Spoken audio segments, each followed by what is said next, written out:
શું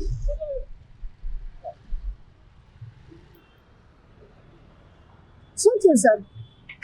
મારી પાસે બધા જ ડોક્યુમેન્ટ છે, હેલ્મેટ બી પહેરેલું છે, હું બહુ જ સ્લો ચલાવું છું અને સર સિરિયસલી કહું હું બધા ટ્રાફિકના રૂલ્સ બી ફોલો કરું છું.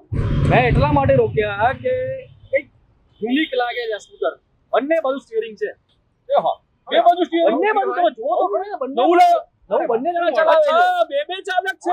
તમે ઊંધું ચલાવો છો, મમ્મી સીધું ચલાવે છે. અમે રોક્યા છે. તમને એક સવાલ પૂછું કે તમે જે રીતે જઈ રહ્યા છો ફૂલ સ્પીડમાં જશો ધારો કે, અને જો કૂતરું આવી ગયું તો શું કરશો?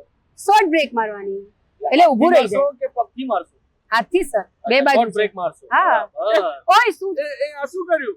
એટલે આનો ડ્રાઈવર ફરી ગયો. કેમ? પાછળ કોણ ચલાવશે? અરે અંકલ, જ્યારે મમ્મી શોર્ટ બ્રેક મારશે તો હું પડીશ નહીં, મારી નાક તૂટી જાય, મારો ચશ્મા તૂટી જાય. તમે પાછો બ્રેક નહીં આપી? લે, આવું કેવું બનાવ્યું? આ છોકરો હોશિયાર છે હો, 100% હોશિયાર છે. બેટા સોરી કહી દઉં. Sorry uncle. એ શું કામ સોરી કે?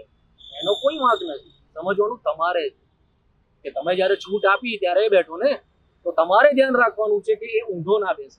અને આ જે પદ્ધતિ છે ને 2 જણા ચલાવવાની, કે છોડી દો, એ તમારી સલામતી માટે જ છે. સમજ્યા?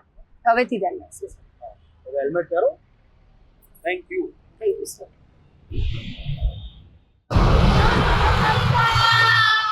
જો આ તો 2 ડ્રાઈવર લઈને જાય છે.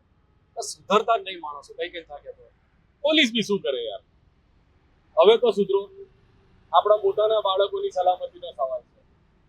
જીવન કે રંગ, કલમ કે રંગ.